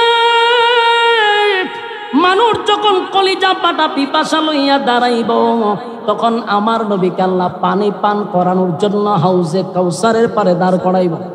আর আমার নবী কাদেরকে পানি পান করাইব? নবীর উম্মতের কাছে এক পেয়ালা পানি নবীর বরকতি হাতের পানি পৌঁছায়া দিবে। সুবহানাল্লাহ। সেদিন অনেক মানুষই নবীর কাছে যাবে পানি পান করার জন্য, কিন্তু সেদিন নবীরে তারা দেখতে পারবে না, নবীও তাদেরকে দেখবে না। একটা চিৎকার দিয়া বলবে, মালিক নবীর জন্য তো মিছিল করলাম, নবীর জন্য জীবন দিলাম, কিন্তু আজকে পানি পান করতে আসলাম গো, আপনার বন্ধুরে দেখি না। আপনার বন্ধু সবাইরে পানি পান করাইল, কিন্তু আমি নবীর কাছে আসার পরে মাঝখানে একটা পর্দা পড়ে গেল, এখন আর নবীরে দেখা যায় না। আল্লাহ আওয়াজ দিয়া বলবে, এ বন্ধু, আপনার এই উম্মতগুলি দুনিয়াতে আপনার তরিকা অনুযায়ী জীবন যাপন করে নাই, মন গড়া জিন্দেগি চালাইছে, পীরের কথা শুই না জীবন যাপন করছে, একবারও কোরআন হাদিসে আছে কিনা এটা একবারও চেক করলো না, একবারও সে এটা স্টাডি করলো না, জীবনটা চালাইছে মন গড়া জীবন যাপন কইরা। নবীর হাতের বরকতের পানি পান করা যাবে না। আল্লাহর নবী সেদিন পানি পান করাইতে গিয়ে দেখবো মাঝখানে পর্দা কি তারে, এতক্ষণ দেখলাম লক্ষ কোটি কোটি উম্মতেরা দৌড়াই আইতেছে, কিন্তু আওয়ার ভরে এখন আর দেখে না, মাঝখানে পর্দা ফলাই দিছে। তো নবীও শিক্ষার দিবা, আল্লাহ আপনি তো পানি আপনার কাছে আমি জোর করে আনছি, হাউজে কাউসার দিছুন আপনি আমার গিফট, উম্মতরে পান করাই বলে, উম্মতরে পানি পান করাইতে যায়, কিন্তু আমি আর দেখি না। আল্লাহ ভাই আপনি দেখবেন না কেন? কারণ এদেরকেই পানি পান করাইতে পারবেন যারা দুনিয়াতে আপনার নবীর তরিকা আমি আল্লাহর হুকুম পালন করছে, এরা আপনি পানি পান করাইতে পারবেন। যাদেরকে আপনি দেখেন না তারা মন গড়া জীবন যাপন করছে, আপনার তরিকায় চলে নাই।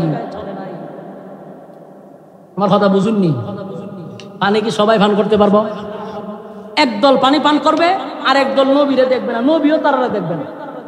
তখন আল্লাহ ঘোষণা দিব, যারা আপনার তরিকা অনুযায়ী চলে নাই, কোরআন সুন্নাহ অনুযায়ী জীবন যাপন করে নাই, মন গড়া জীবন চালাইছে, নবী রাগে গুসায় বলবে সুহকান সুহকান, লিমান গায়রা বাদি, দূর হয়ে যায় এমন উম্মতের আমার কোনো দরকার নেই। কি বুঝলেন? নবী যদি হাসরের মাঠে আপনি আমারে সরাইয়া দেয়, আর কেউ আমরা সুপারিশ করবো? কথা কয় না। কোন ফির মুরিদানরে সুপারিশ করে জান্নাতে নিতে পারবো? কথা কয় না। আপনারা একটা ক্যাপসুল খাওয়াই দিছে, যে ভিড় দর্শক নিশ্চিন্তা থাক, জান্নাত চলে যাবো না। জান্নাতটা কি তা ভিড়ের বাপের? কথা না, বাপের কিনা নি। আদম নবীর থেকে নিয়ে ঈসা রূহুল্লাহ পর্যন্ত কোন নবীর সাহস নাই হাসরের মাঠে আল্লাহর সঙ্গে কথা বলা। সবাই তরতর করে কাঁপতে থাকবে, শুধুমাত্র কেবলমাত্র আমার আপনার নবী আল্লাহর সঙ্গে কথা বলবে। সেদিন একমাত্র আমার নবী সুপারিশ করার যোগ্যতা পাবে, আর কেউ যোগ্যতা পাবে না। যতই আপনি লাউ খাওয়ান আর ছাগল আর গরু খাওয়ান, কোনো লাভ হতো না। নবী সুপারিশ করলেই জান্নাতে যেতে পারবেন। তো নবী কাদেরকে সুপারিশ করবে? নবীর তরিকায় যারা চলবে তাদেরকেই নবী সুপারিশ করবে। নবীর তরিকায় চলতেন না, মন গড়া চলবেন, নবীর হাতের হানিবান করতে পারবেন না। মানুষ হাসরের মাঠে উঠবে কলিজা পাটা পিপাসা লইয়া, উলঙ্গ অবস্থায়। এত পিপাসা লাগবে যে পৃথিবীর সব পানি দিল তার তৃষ্ণা নিবারণ হবে না। আর যারা নবীর হাতের এক পেয়ালা পানি খালি পান করবে, 50,000 বছরের ভিতর আর পানি পান করা লাগবে না। এমন এক পানি, এই পানি শুধু একমাত্র আশেকের রাসূলদের জন্য। তা আপনি আমার জন্যই পানি রাখছে, কিন্তু ভালোবাসার সাথে খালি নবীর তরিকায় চলবেন, আর কিছু লাগবে না। কথা কি বুঝতেছেন? আমার যুবক ভাই, শেষ কথা বলি, আপনাদেরকে বিরক্ত করছি অনেকক্ষণ সময়, আপনারা গরমের মধ্যে বসে আছেন। আমি কথা শেষ করতেছি। 1 নাম্বার কথা হলো, নবীর ভালোবাসা লইয়া যেমন আবু তালেব জাহান্নামে গেল, আমরা শুধু ভালোবাসা যদি রাখি আমরা জান্নাতে যাইতে হবে। তাই ভালোবাসার সঙ্গে নবীর অনুসরণ অনুকরণ থাকতে হবে। কথা হয় না? আবু বকর নবীরে ভালোবাসত, আবু তালেব আবু বকরের চেয়ে বেশি নবীরে ভালোবাসছে, কিন্তু আবু বকর জান্নাতের সর্বোচ্চ স্থানে গিয়া বসে গেল, আর আবু তালেব জাহান্নামে গেল। মাঝখানে শুধু নবীর তরিকা নাই, নবীর অনুসরণ নাই, নবীর অনুসরণ অনুকরণ ছাড়া জান্নাতে ঢোকার অনুমতি নাই। আপনি আমার নবীরে আল্লাহ এত পাওয়ার দিছে গো, এত পাওয়ার আমার নবীরে আপনার নবীরে দিস। আদম নবী গিয়া বললেও জান্নাতের গেট খুলে না। ইব্রাহিম খলিলুল্লাহ, খলিলুল্লাহ মানে আল্লাহর বন্ধু, আল্লাহর বন্ধু খলিলুল্লাহ কত পরীক্ষা দিল, সেই পরীক্ষা দিয়াও আল্লাহর বন্ধু খলিলুল্লাহ জান্নাতের গেটে গেলে গেট খুলে না। মূসা নবী কালিমুল্লাহ, আল্লাহর সঙ্গে এত কথা বলার পরেও মূসা নবী বললে জান্নাতের গেট খুলে না। ঈসা পয়গম্বর বললেও জান্নাতের গেট খুলে না। কিন্তু আমার নবী যাওয়ার পরে ফেরেশতারা বলেন আপনার জন্য অপেক্ষায় ছিলাম, চিৎকার দেয়া কোন সুবহান। আপনি আমার নবীর এত সম্মান আর এত মর্যাদা, নবী গেলে জান্নাতের গেট খোলা হয়। ঠিক তেমনি ভাবে নবী যেমন সম্মানী, নবীর উম্মতেরাও সমস্ত নবীর উম্মতের চেয়ে বেশি সম্মানী। আমাদের ইজ্জত আর সম্মান আছে, আমরা ভিআইপি নবীর উম্মত। কিয়ামতের মাঠেও আমাদের একটা সম্মান আছে। জান্নাতের মধ্যে যে মাহফিল হবে সেখানেও নবীর উম্মতরা আগে বসবে, অন্য নবীরা আমাদের পরে বসবে, অন্য নবীর উম্মতেরা আমাদের নবীর উম্মতের পরে বসবে। সুবহানাল্লাহ। তবে সাথে থাকতে হবে কি? নবীর তরিকা, নবীর অনুসরণ অনুকরণ ইয়াদ থাকবো নি? কথা কই না, নবীর অনুসরণ অনুকরণ থাকবো তো ইনশাআল্লাহ। নবীর অনুসরণ আর অনুকরণ যদি থাকে, খোদার কসম যেই ভালোবাসা আপনাদের মধ্যে আছে যথেষ্ট। এখন শুধু নবীর তরিকায় যদি জীবন যাপন করতে পারেন, কিয়ামতের ময়দানে আমার নবীর বরকতি হাতের পানি পান করবেন। আল্লাহ বলেন বন্ধু আপনি জানায়া দেন, গভীর রাত্রে যারা আমার সঙ্গে নামাজের মধ্যে দাঁড়াবে তাদের সঙ্গে আমার বন্ধুত্ব তৈরি হবে, আর যারা কোরআন তেলাওয়াত করবে তাদের সঙ্গে আমি আল্লাহর কথা হবে। কারা কারা এই আমলগুলা করতে পারবেন? দুইটা হাত তুল্লা দেখায়া দিই। লিল্লাহে তাকবীর, নারায়ে তাকবীর। রাজি আছো ইনশাআল্লাহ? 1 নাম্বার হলো কিয়ামুল লাইল যদি তাহাজ্জুদ করে আল্লাহর বন্ধু হওয়া যায়। 2 নাম্বার হলো তেলাওয়াত করতে হবে তার তিলের সাথে সহি শুদ্ধভাবে কণ্ঠ দিয়া, যেই কণ্ঠ আছে এই কণ্ঠ দিয়ে পড়তে থাকবেন। এতে আল্লাহর সঙ্গে আরো কাছে যাওয়া যায়, আল্লাহর সঙ্গে কথা বলা যায়। পারবো তো ইনশাআল্লাহ? সম্মানিত শুধু যেই পরিমাণ গরম, এই গরমের মধ্যেও যে আপনারা একখান সময় বসে রয়েছেন, এটা একটা ইমানি পরীক্ষা। ইমানি পরীক্ষা আপনারা উত্তীর্ণ হয়েছেন। আপনারা যে এতক্ষণ সময় এখানে বসে আছেন, যতক্ষণ বসা ছিলেন, নাযালাত আলাইহিমুস সাকিনা, উপর থেকে সাকিনা রহমত নাজিল হইছে। মুনাজাত দিয়া যদি আমরা যাইতে পারি, আল্লাহ সগীরা গুনাহ মাফ করে দিতে পারে। এবং শুধু সগীরা গুনাহ নয়, কেউ যদি এখানে তওবা করে, আল্লাহ কবিরা গুনাহ মাফ করে দিবে। আমরা দীর্ঘক্ষণ সময় কথা শুনছি, এই গরমের মধ্যে আর সামনে আগানোর কোনো সুযোগ নাই। আমরা যারা বসছি, আমরা এখন মুনাজাত দিব, মুনাজাত দিয়ে ইনশাল্লাহ বাড়ি যাব। আপনারা আর একটা দাওয়াত দিয়া যাই, 12ই রবিউল আউয়াল যাইতেছে। হ্যাঁ, 12ই রবিউল আউয়াল। এই 12ই রবিউল আউয়ালে করমপুরে আবারও এই বছর আমি আসতেছি। কথা বুঝতেছেন?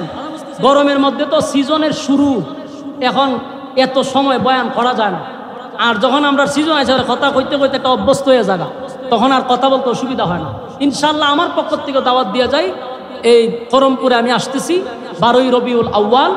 এই দিনটাতে ইনশাল্লাহ এরা গত বছরও নিয়েছিল, এই বছর আবার দাওয়াত দিছে। দেখা হইব ইনশাল্লাহ, কথা হবে, আবারও আপনাদের সামনে দেখা হবে ইনশাল্লাহ। খুব কাছেই তো আপনাদের, যাবেন ইনশাল্লাহ। আর আখাউড়া আরও অনেকবার আসবো, আল্লাহ যদি হায়াতে বাঁচায় রাখে। আমরা যারা দাঁড়িয়ে আছি সবাই বসে যাই, দুরূদ শরীফ পড়ি। আল্লাহুম্মা সাল্লি আলা, কি কথা শুনতে মোনাজাত দিয়ে যাবেন, কেউ উঠবেন না, একটু বসেন, 5 মিনিট বসেন, একটু বসেন।